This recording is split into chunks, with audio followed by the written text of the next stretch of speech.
Welcome back to the OCS. That was game number 1 and some fancy music in the break. A little bit of techno just popping off. You into that stuff? You like that? Techno? Yeah. I like techno. Yeah, I love techno. Yeah. I like a lot of stuff. I'm into whatever. Everything. Yeah, pretty much. Okay. There's not much that I really don't like.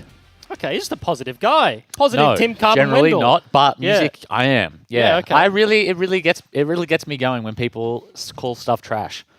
You know what I mean? Wait, what? Like genres where they're like, no, I don't listen to techno sucks. country's trash. It's like, well, hang on, dude. Like, what about the heaps good of people country? like country. Yeah. Do you like country? No, it's trash. Fair enough. We are going to head into game number 2 for this one. It is going to be the Dire Cubs versus UTS Esports.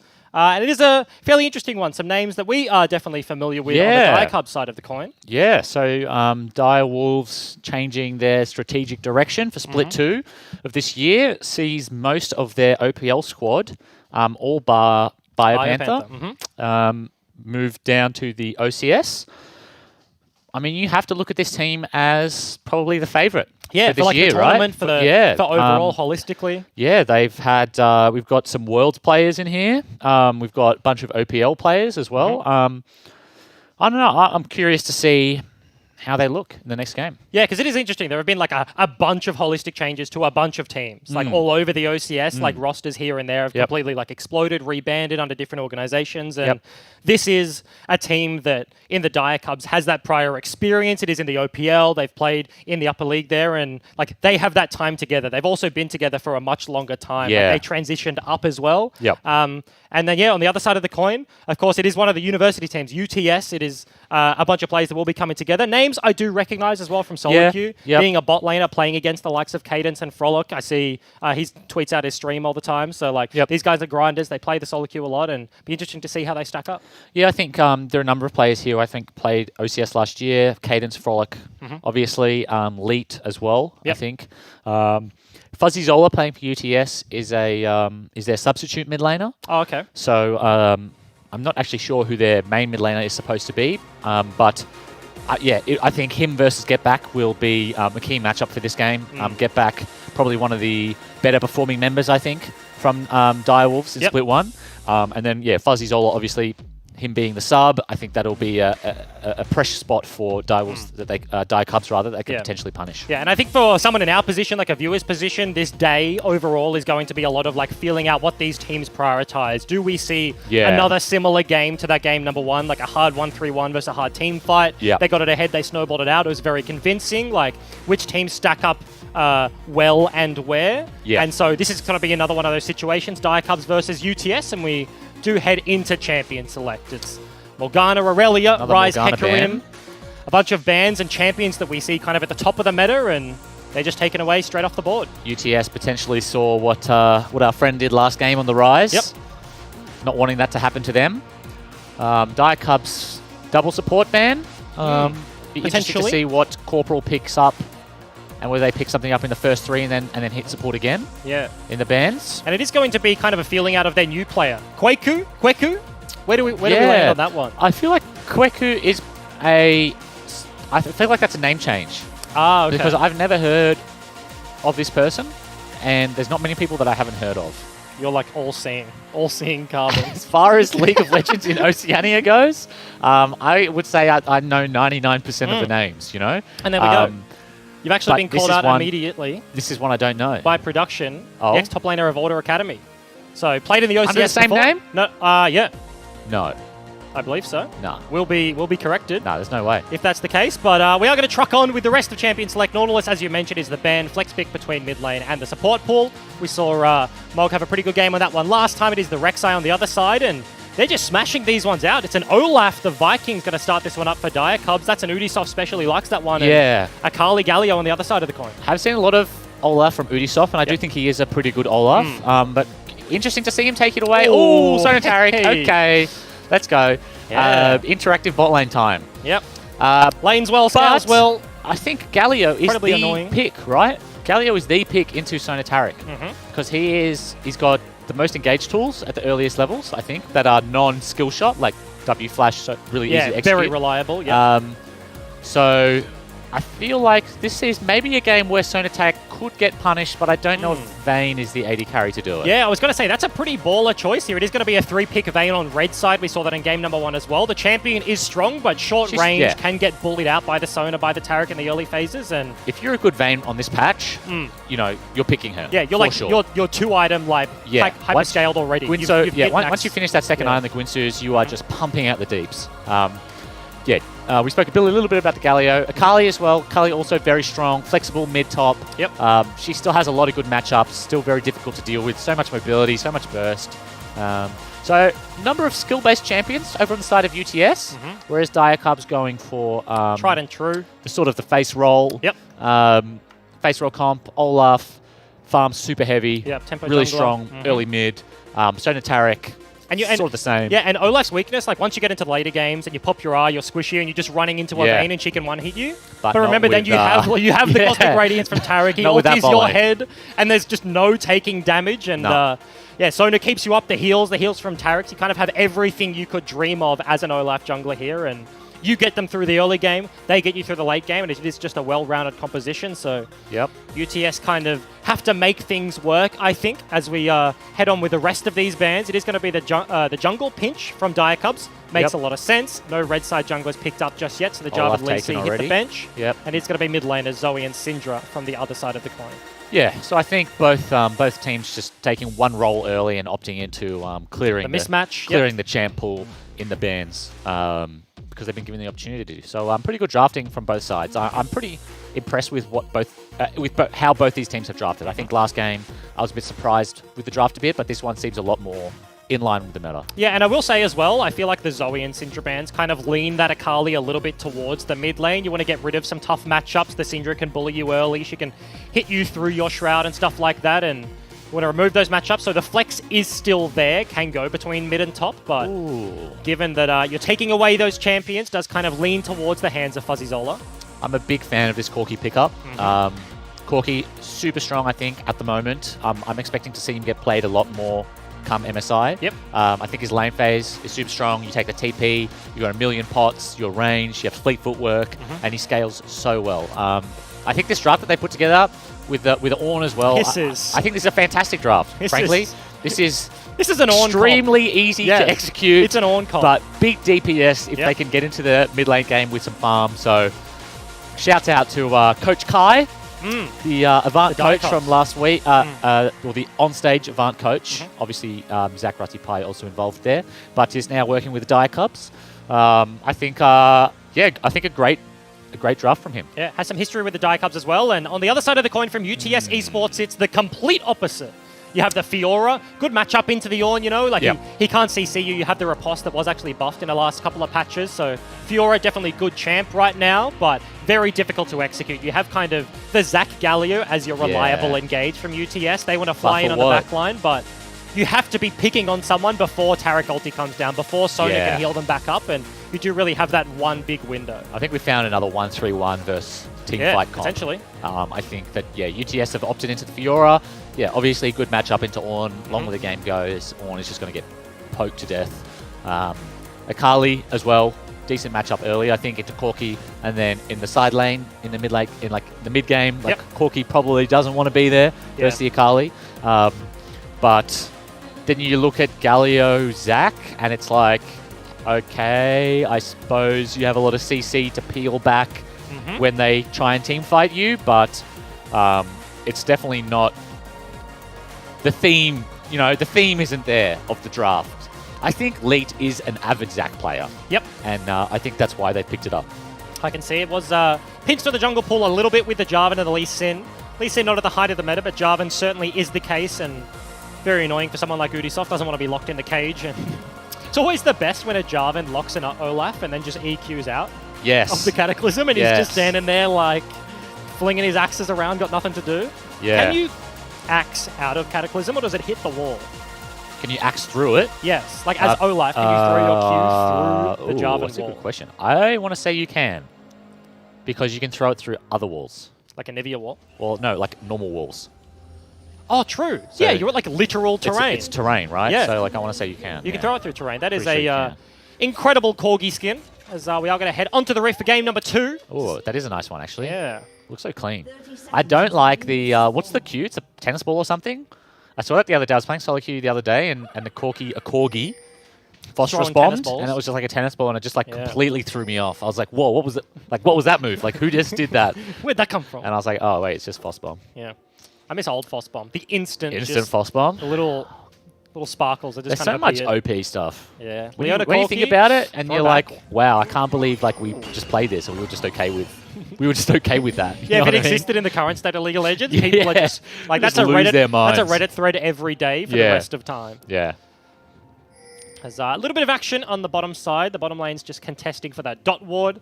Okay. And this so does mean that for the Daiwa's plebs, trying to get control on both for sides. me and for the plebs. Yep. Sona Tarek. How does it work? Have you read the Reddit thread? Very interesting. The Reddit thread? Yeah. No, I have not. Okay. It all started from this duo in EUS. Yeah. Oh, I have. And then they posted on Reddit Yep. like a big Reddit thread of exactly how to play it. Okay. And I was just saying, have you seen? I haven't seen the specific thread. This is a interesting evade on top side, and Lead actually has to give up his red buff. Love this from Lead. Love this from Lead. He knows. He knows he can't contest, but this way, at least Ubisoft can't follow up with the raids. Unless this happens. It's a very slow raid clear. And no, he needed to smite the chicken. Anyway, normally, it's because it's something I've seen before. I've seen a lot of Zacs do that, and you can take those wraiths in time, and if you focus the big wraith with autos, and you smite it, then like there's nothing really for Ubisoft to take, and maybe you're you lose still a couple of little chickens. Doesn't matter that much. Like you're still sort of on the clock with the farming, whereas in this scenario you've just lost 2 camps now, and your pots and your Zac. And Ubisoft's going to continue the pressure here. Does track towards bot side. Is going to pick up the crab despite not having bot prio. You can see UTS kind of contesting up the river there, but there is no contest available. He's going to pick that one up. So this will be level 3 to level 2. Double scuttle you expect, and a 3-buff start. So Ubisoft having a very good beginning to this game. I like it because he knows that his bot lane doesn't have priority, but this Zac is just so far behind that nothing... He has so much warning. He knows that the only way he doesn't get this crab is if he watches Vayne Galio walk from lane all the way up the river. And at that point, they're going to lose priority, and then he'll get the crab anyway. So, like that play from Ubisoft. And so, let's talk about the Sona Taric as we were doing a little bit. Yes. You never explained it to me. The Taric gets to farm up a bunch of gold on the beginning of this one. Andrew just wants to get towards his Spell Thieves upgrade as much as possible. And then the laning phase is so safe. They have double heals. There's shields there from the Taric. The Sona is kind of obnoxious in the way she does damage as well, and once you get towards the later stages, you have the double Sightstone, you get extra vision, and it's not like you're lacking in damage. Sona, when she gets a couple of items, like her Q Power Core, does significant amounts, and then you just have so much zone control against a team like UTS has put together with the Fiora, with the Akali, with the Vayne that wants to spread out as much as possible, and you have the Taric ulti, you have the Sona ulti, you can lock them down, and you can see Sona TPing back now, and that's because she's just got her Frost Fang. So she's just trying to stack this gold as fast as possible, because as soon as she has the gold, then she can start farming again. Because she is truly the AD carry that comes online once she upgrades that one. And for people that don't know, Spell Thieves Tier 1 gives you +5 gold every auto attack. Tier 2 gives you +10, so you stack it doubly as quick. And you can see right there, has the Klepto. That was a double stack 22 gold in his back pocket. And I do like this combo for Anderu and Corporal, because I think especially in the OPL, the things we saw from them in split number 1, like they may not have tied for like the best bottom lanes in the league overall, but they are very good together. These two guys work well together, and this is a duo that kind of requires that synergy. It's not like a traditional plug-and-play standard support, standard AD carry, and I really like them being the ones going for this kind of strategy. You need to know what you're doing with this duo. Oh, he did get it. So I think, who smote? No, he smote. Okay, so he got his own smite, which is good. I sort of thought Ubisoft maybe missed, but that's what he should have done at level 1. Lucky to get away with the chickens there. Ubisoft trying to put some pressure on. He does have the 1 level advantage and the item advantage at the moment. So Lee definitely doing his best to not be anywhere this Viking is. Certainly is the case. Hyper on the top side, you kind of expect the start of this matchup to trend this way. A lot of people look at Fiora and you're like, oh wow, like why isn't he so far ahead, bullying the Ornn, stuff like that. Ornn gets to do exactly that, build a couple of items, now got himself a Bramble Vest, and is just able to shove in with the AoE as much as possible. Fiora, when she gets towards that Tiamat, sort of has a bit more wave clear, gets towards the Ravenous, and then she can come online, but Kweku He's calling Udisoft right up here. Yeah. And he's on his way. Hyper doing the discipline thing, just going home. How sick is that skin, by the way? The IG skin? Yeah. Yeah. Theshy? He's got the big Theshy fan. the Riven sword in the recall. Really upset that he didn't choose Riven. Yeah? I think he tried to, yeah, and I think they didn't let him. Oh, because he's already got like a championship Riven, or? I don't actually know why. I think it's just because Riven has 20 trillion skins. What's the best Riven skin? I like Championship. Oh, I like Championship. I swear I had Championship. There are so many good ones, though. And now I don't have Championship that happens. anymore. That really happens. That happens. I don't know what happened. Yeah, no, that's a Riot thing. It's like a bug or like a... They definitely... That's happened to me before as well. That's a disaster. You lose a skin, and I put in a ticket, and I got it back. Oh, maybe I should put in a ticket. Yeah. Because I mean, I definitely literally never play Riven. There was a time where I thought I was good at Riven, and that time has passed. Yeah. When did you think that? It was like... Like a long time ago? Like really early? 3-4 years ago? Yeah, okay. So like I was still like, I was on your team probably, and I was playing Riven. What? I think so. And I feel like Riven's a champion you can't... Maybe, yeah, if it's really early and like you didn't have knowledge of what like Riven does. What a good Riven is. Yeah, like, I can see. But it's like... Some champions, you're like, yeah, I can think I'm pretty good at that champion, but like you're probably not that good, but you can be good. It's like Riven's like, if someone says like, yeah, I'm good at Riven, like you expect to, like the next thing you say is like, oh, link me your montage. Yeah, you know what I mean? Like you expect them to be like sick, like not good, but like sick. It's not like people that say they're good at Udyr top, and you're like, man, you just build Red Pot and Double Tiger level 1. You're not good at anything. Yeah, you just all in, like sick, dude. You just auto attack me. Oh, nice. Great job. Yeah. Great job. If you say you're good at Riven, what you're really saying is I'm sick at Riven. Like there's no. And also, I'm better than you. There's no like middling, like mediocre Rivens who are like, yeah, I'm pretty good. Your like, yeah, I'm alright. It's like no. Like either you're trash or like you're sick. Yeah. And speaking of sick, Udisoft gets himself a sick dragon. Nice. He solos that one out. Kweku gets a grass proc on the head of the Fiora, and it is not a grasp Fiora, it's actually the Klepto, so wants to scale as quickly as possible, not too worried about any dangers in this matchup. It's very hard for an Ornn to kill you. We saw Kweku did land the combo onto the pillar earlier. You expect that to probably not continue happening, and he, I think this is the price of Klepto. Like missing this wave versus Grasp. I think if he runs Grasp, he probably doesn't miss this. Yep. But with the Klepto, it's like, okay, the gold from the Klepto needs to, over time, net you more than what you're missing because you need to go home early. Yep. Because, like, Fiora does lose that lane early. Like, she can't contest with the poke, especially once he buys that Bramble Vest. It's very difficult lane for her. Yep. And, as you mentioned, does lose everything but the 3 range creeps and a plate off the back end, so the Ornn is kind of sitting pretty. We haven't looked at the mid lane that much this game, but not a lot of action has been around. It is a tempo jungler versus more of a tank ganker once you hit that level 5-6 mark that the Zac did just hit. And given that Udisoft is winning the matchup, he doesn't want to force things in lanes. He just wants to keep this priority and keep on pressuring over his opponent. And I think this is jungle in 2019 a little bit. He's lost his lead, basically. Like, yes, he is probably up maybe 500 gold, but it's not like... You know, in previous years, an Olaf with a lead like that at level 1, maybe kills just like and snowballs a whole game out. Whereas now, just because they took so much gold and XP out of the jungle, it's difficult to maintain that massively. Also, now you get the gift of just building redemption. You don't have to be a jungler anymore. You can just build redemption, and you get to be the second support. Like, there was no reason you couldn't build redemption before. That is true. I've seen one man try it on a garbage champion, and we're not even going to mention that one. As Fuzzy Zola looked for something there, burns the ulti to try and get the wave out and wants to get himself a recall. It is TP versus TP, and they have both burned it. So gets himself a reset, and both mid laners are just going to walk back to lane. It's the Cutlass picked up for the Akali, and the Sheen Phage matched there for get back. If you guys at home want to know about... If you want to gauge how much... If you want to be able to gauge how much healing and how much sustain this bottom lane has, all you need to do is look at the pots and the biscuits. Actually, Sona just sold her biscuits. But both Sona and Taric are sitting on their original pots from level 1, and they have... Well, Sona just sold her biscuits, but she also had all 3 biscuits as well. They actually get onto Corporal here. Q does go wide and... Chooses to burn the flash over the ult. Doesn't actually get the gank off, but as you mentioned, flash and heal is burnt there from Corporal, and had some options. Chose to burn the summoners, and successful gank there for Lee. I mean, I guess that's the definite, you know? It's like, okay, I'm going to live, and I'm going to live now, and I'm going to live with full health, and that's it. But I think... Okay, no parry. Oh, yes, that's no the parry. riposte, That's a but problem. Package is here from Get Back as well. This is very nicely timed. They did just see Zach on the bottom side, and this is a very easy gank. The Ornhorn is pulled up. The Ram goes completely wide, but the axe lands, and first blood goes to Ubisoft. A nice roam up there from the mid laner again. Didn't even really have vision control. They just opted into. They just thought it might work. Yep.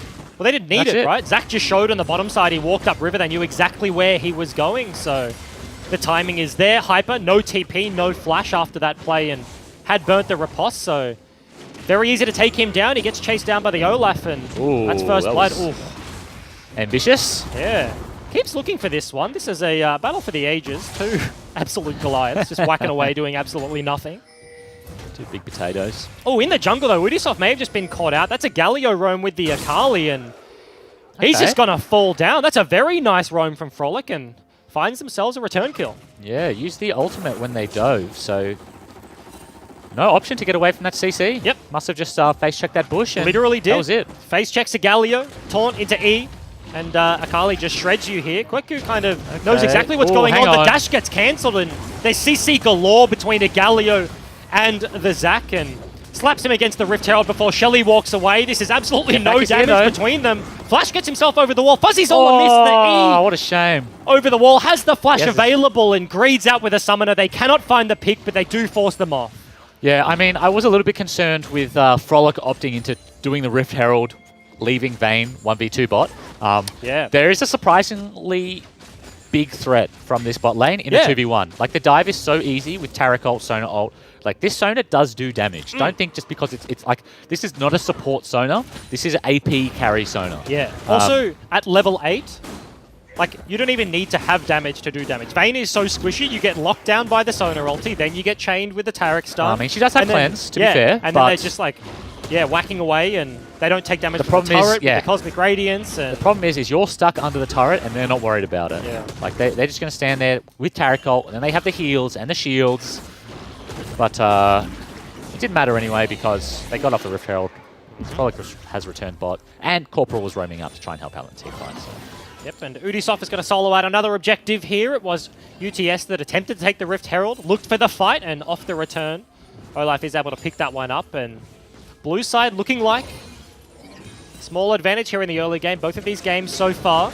It's going to be the traded dragon here once again, but just an air dragon traded between both of these teams, so neither of them care too much. Almost 3k gold lead, but mostly just in CS. Yep.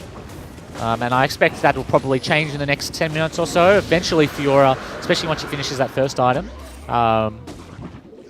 we'll be able to start clearing out those minion waves quick enough that Kweku won't be able to pressure him on the Ornn anymore. Yeah, comparing this to game number 1, it's the team that has the team fight advantage that is getting ahead. It's not the Darius, it's not the Fiora with the lead right now, and looking to open up the map. Ubisoft does have the ultimate, ulti, pops it. He's actually looking for the counter there. The Ram TP, though, gets called, but is not in range, and Hyper comes through.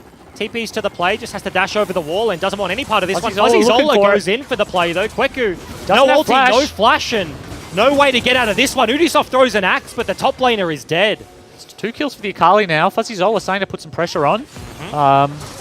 Meanwhile, in the bottom lane, we do have Sona Taric just wailing on this turret, and that is not long for this world. Yeah, that was before plating wore off as well. They got a good solid 3 plates. Flash into the mid lane. Corki in trouble. Double knock up from the Zac.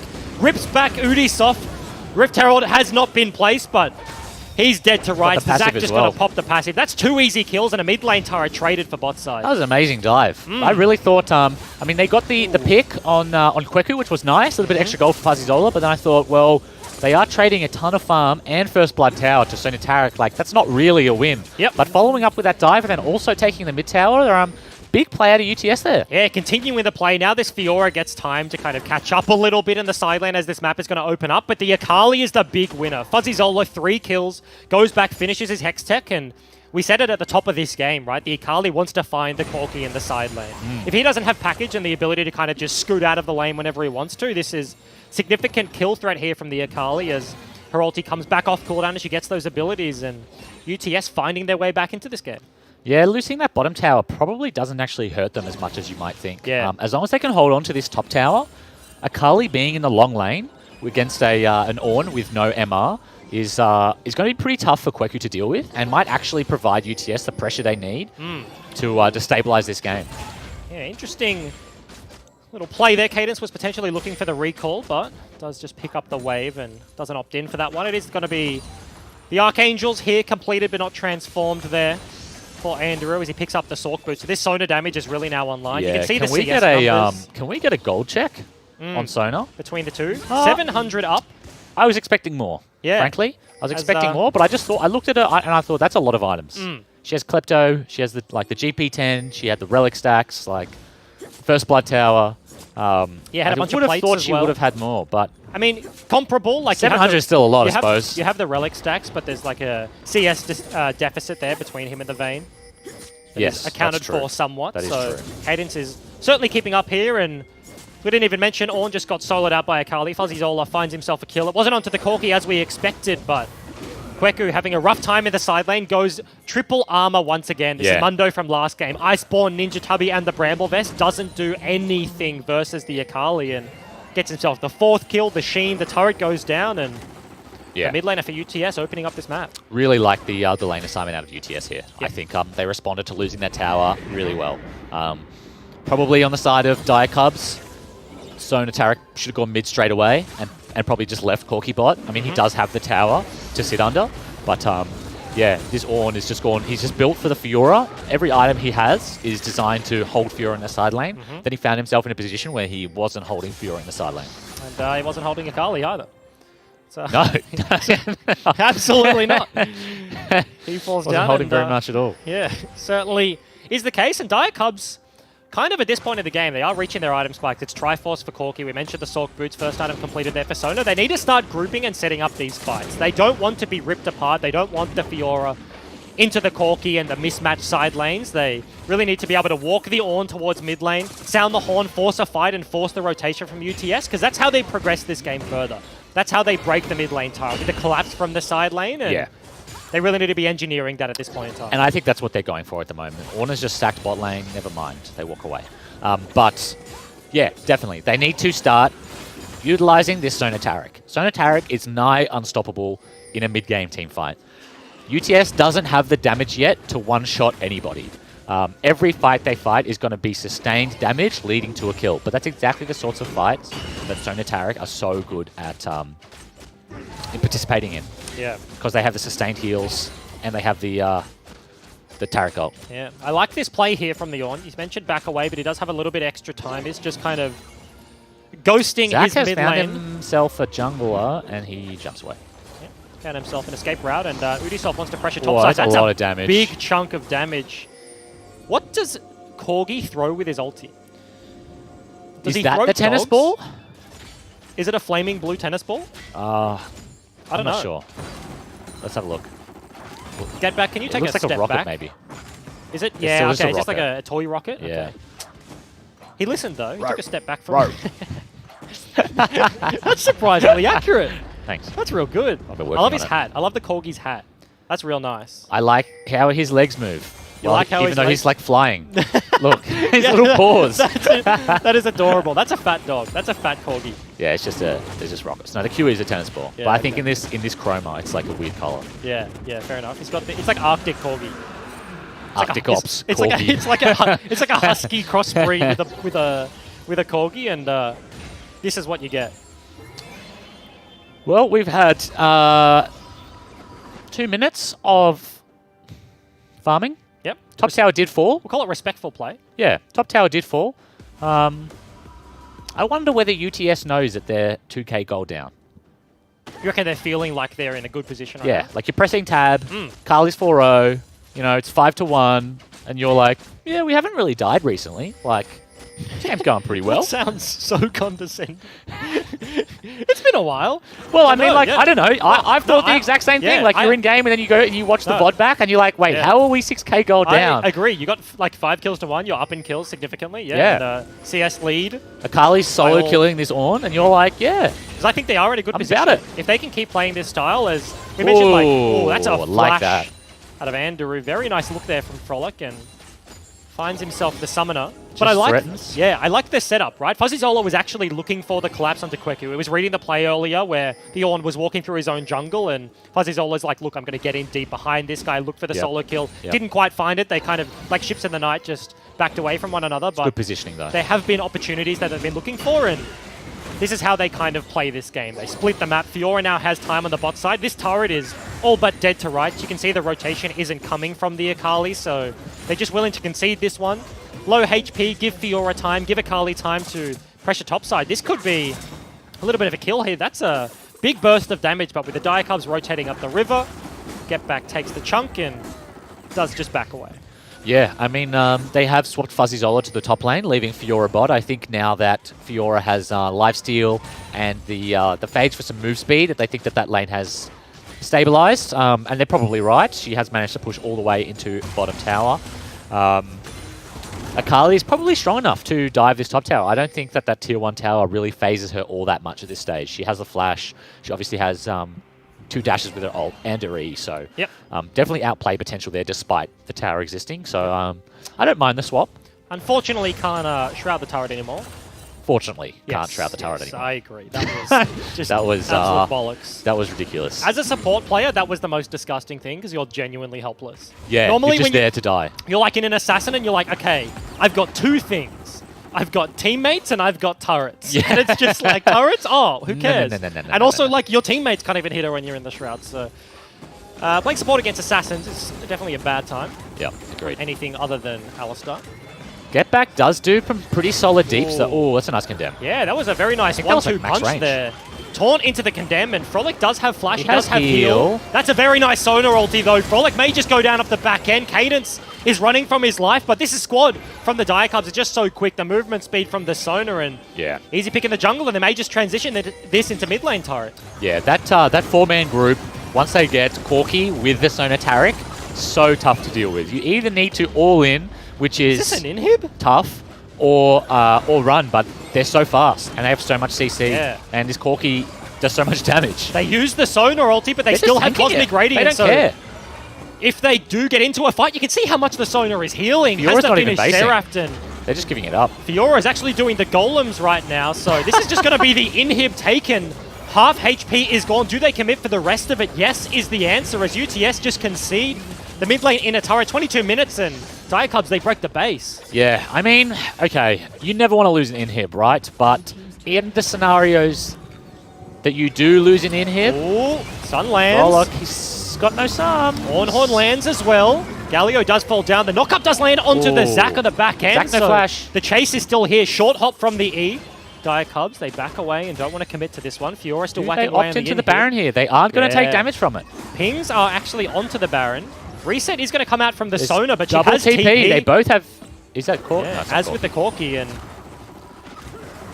they are going to back away. Do they actually start this one up? No, the recalls are going to get channeled. Fiora's finally on the base tower. We didn't see that. So anyway, my point was, you never really want to lose an inhib at 22 minutes. Yep. But of all the games to lose an inhib at 22 minutes in, this one's probably not that bad. You got a Fiora, you got a Vayne. Yeah, what it means is that Dire Cubs no longer have anything to do mid.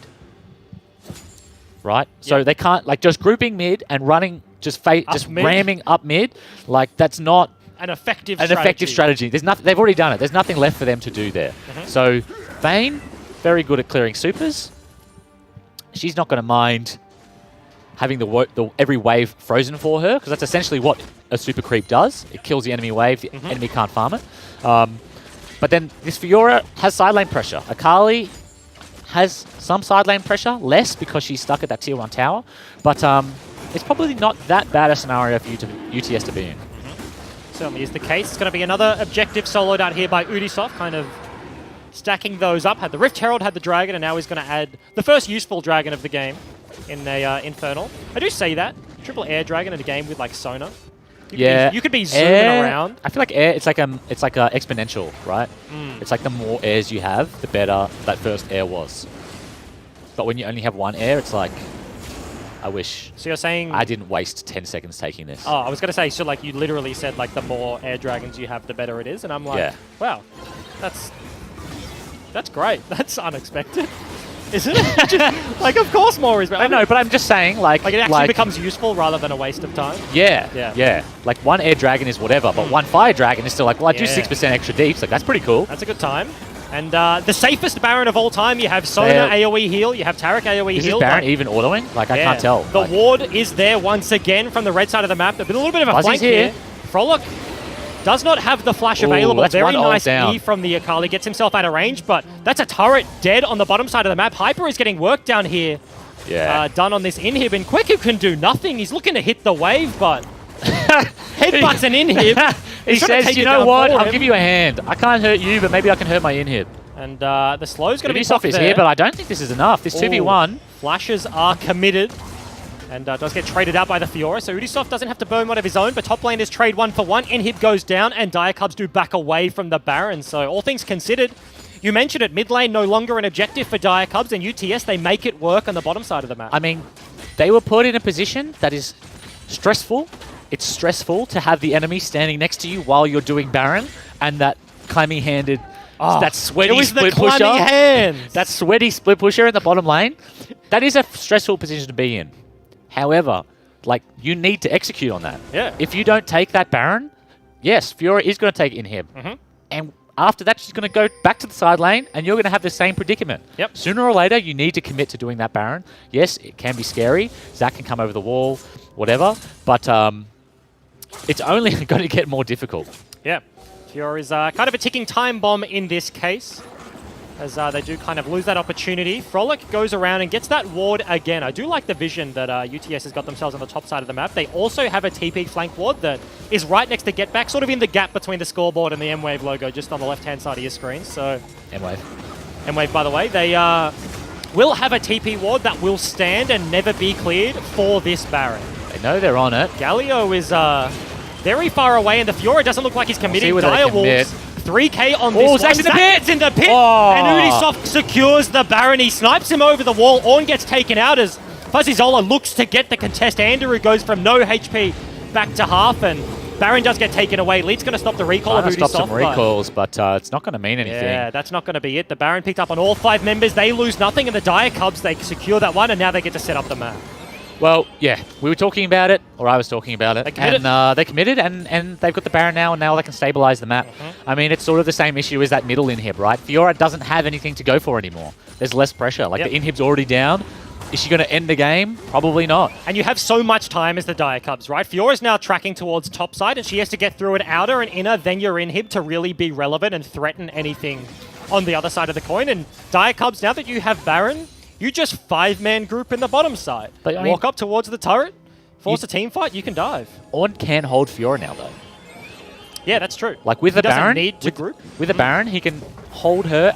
It's going to... Yes, he's probably still going to lose towers, but it's going to take her so long because he can just keep clearing these waves with the Baron creeps. He's opting into this 5-man anyway, which is probably not a bad option. I will say, he is the only non-committal engage they have. Sona has to, like, kind of walk up into Galio E range, into Zac range to force anything. I don't know, man. Like, at this stage, Sona can't die. We saw a 4-0 Akali throw her entire burst, and yes, she got down to what, like a quarter HP, and then was instantly healed again. Like, I'm pretty sure Sona could melee attack, and I would call it non-committal. Yeah, okay. Fair enough, as they do exactly that. Walk 5 members through bot, all the way through mid. Fuzzy Zola had himself a little bit of a flank. Do you call it a flank when they're flanking you? Who knows? There was 5 members kind of running at him, and he did just run away. So 2 inhibs down, a turret gone to the hands of Hyper, and does extend his CS lead. He's working on his 3rd, now 4th item with that longsword, and is a menace in the side lane, but 2 inhibs gone is really going to slow down the effective split push he has in the side zone. Yeah, I will say also that the scaling here, generally Sona Tarek, you lose an AD carry and you're sort of like, well, they're still super strong. Tarek is amazing in the late game, but it's not the same as consistent a 6-item Bane, damage, for instance. Yeah. But with the Ornn and this Corki mid, I just noticed that he had the upgraded Trinity Force. Mega Trinity Force. This Corki probably does enough damage for 2 people. Like, once he has the rapid fire, he has IE Triforce with the upgrade. Here we go, big flash to start this one off. UTS, though. They find the fight. The Tarot Cosmic Radiance comes down. Galio going to knock up 2 members, and Hyper comes in for the flank. Sona ulti immediately onto the Fiora, but this is the backline being demolished for the Dire Cubs. Kweku isn't even at the fight, and Cadence is dishing out so much damage onto these carries. That's the hold. Baron buff is all but gone here for Dire Cubs. Andrew desperately trying to find his way away. Zach's going to fling himself, gets the knock up on the back end, gets the heal, and she was so much damage. He gets shot down. Andrew's just got to zoom away from this one. That's a Mazda 3 running away from the UTS lineup, and 2 Barons held, but a very nice team fight from the red side of the map. When do we get a Mazda placard next to the M-Wave? Yeah, we need a rotating one. Yep. Shouts out. Swippy shouts out. My new car. Hell yeah, brother. Feels good, man. But yeah, that was a very good team fight. They got the engage. They used everything. The flash taunt from Galio. Frolic really started that one up. That was I'm impressed that they went for it all like that. As soon as I saw that Taric ult go down and they survived the channel, I was like, yeah, that's it. Like, what can you do? You're just gonna get roasted. But Hyper finds the Fiora ult proc on Corki, and as soon as Corki fell, they lost all their damage. I mean, we were talking about how much damage this Corki does, but he does very little from the graveyard. Not to mention, it was almost the perfect team fight. When you look at the composition UTFs have put together, you want Akali and Fiora coming from the flank. And they found themselves on an opportunity where Frolic just starts it up front to back, and Zac and Vayne are already there. But then the Akali, the Fiora, they come in from the backside. They kind of zone the Ornn away from that fight. And it was realistically a 4 versus 5. He threw a ram, but didn't really do much as it landed with the rest of the ultis. The CC, the Taric ult, the Sonar ult, and stuff like that. So they found every opportunity they needed. They cleaned that one up, and at this stage, it's just buying them more time. The inhibs are respawning. Baron buff coming up in a minute and a half, and UTS certainly holding on. What is the, is that 3k gold swing per inhib? Oh, is that like how many of creeps? In terms of how many, like the bonus creep on the supers and the creep denial. I think it's roughly about, if you take an inhib and the inhib respawns, it's about a 3k swing from that lane. The point I'm making is that if these 2 inhibs, if the game doesn't end and they just come back up, that UTS are they're slowly gonna accumulate a significant gold advantage. Yeah, farming up a Storm. You can see obviously the support pool has a significant CS disadvantage because Taric gets to farm, but this is a Fiora racing ahead. It's a Vayne racing ahead of her opponent, even accounting the Taric stacks there as Hyper maybe under a bit of pressure. Getback is going to show himself over the wall, and now the Fiora knows exactly what's going on. This is a relatively smart play. I like this one. He's not committing to the wave, so Dire Cubs don't know exactly where he is, but still has that pressure to catch the wave if they do just back away. Yeah, I think, frankly, I've been pretty impressed with UTS's macro this game. Yeah, 100%. I mean, I liked their lane assignments early on. I liked that they sacked mid and left Hyper to split push in the bottom lane. I think this has been a pretty strong showing from them, despite, obviously falling behind during lane phase. Cadence, a little bit of an ambitious play there. Does ultimately just waste the balk, but looking for a little bit of a chunk onto the Olaf. Changes his mind somewhat as the rest of the team goes missing. But this is a 5-man commit to the spawn of the Baron. Immediately, the entire Cub roster is hitting this one, and round number 2, Zach's going to charge his E. 3k on the Baron. They're going to hold it this time as Vayne gets so much damage onto Corporal. Cadence gets stunned up. He has claims, he has flash, and get back looking for the takedown. The Galio gets himself out of danger, and this is a complete reset. Yet. Fiora is still just split pushing on the side lane. Fuzzy Zola does some work on the backside, and 4k is the number. Zach's still in charging. The golem pit. He goes over the wall. Oh, round number 2 cannot get the steal, but the Fiora and the Akali, Fuzzy Zola actually TPs to the inhib. And they're trying to cancel the recalls. They may just be here. looking for the end. Frolic cancels 1 recall, 2 go down in the pit as the Akali and the Fiora are just trying to take down the Nexus turrets. But Corporal, nothing he can do. He's going to fall down, and everybody just backs away. So Dire Cubs get the Baron. UTS get a couple of kills, but they cannot end that one. I liked what Cadence did. Condemns the Taric, starts getting some damage, but he was just turreting. He was just standing still, right-clicked, and then took his hands off the keyboard. Gets put in a position where the Taric Sun is it's Taric Sun and the wall right next to each other. Can't go anywhere. Blows both Suns. Gets stuck over the wall. Can't rejoin the fight anymore. Got to say, a bit of a fumble. For old school OPL fans that chucked a bit of a Denny in, I reckon. That's a throwback. Tristana. Turret that one, and. Maybe he was watching Fiora. Potentially. Maybe he was watching. But then he also just condemned the Taric, so I feel like... I think he... To condemn someone and then move your screen? He's made the decision that he's going to flash the wall because he expects the Ornn, he expects like the Taric, the Sona maybe, and he's like, I'm just going to sit against the wall. And I'm going to flash the CC over the wall, which is ultimately what he did. Yeah. And then Ornn came rolling through afterwards. It's very unfortunate that Lead hasn't been able to steal one of these Barons. He's got into the pit twice. Yes. Dire Cubs are kind of setting this one up. They're looking to try and hold it at 3k, and every single time they look to commit to the burn, Zach is always there, and I feel like on that one, he was just too late over the wall. Yeah. I feel like that one, it was like, as he got over the wall, it was taken, and he doesn't have vision, I don't think, while he's going in. Yep. So it's really a moment where you get over, you see like 800, and you're like, I can do it! Oh. And unfortunately, it's not the case. I was saying there's a level lead there for Ubisoft, so Smite fight in his favor, but... Yeah. Oh, I think they've just seen Fuzzy Zola on the side, which might just force them straight into the base. Do they just run it straight out the inhib? Getback's just getting free auto attacks plus the cannon. Andrew's going to join him now, so that inhib is dead to rights, falls down incredibly quickly, and no defense trigger pulled here by UTS. They're certainly looking. Lead's going to channel the charge. Does he go for the play? Ward fumble, doesn't go over the wall. Looks to get onto Andrew, can't quite find it. Oh, that was so much damage. Kweku's going to pop the Ornn horn, and Getback goes over the wall.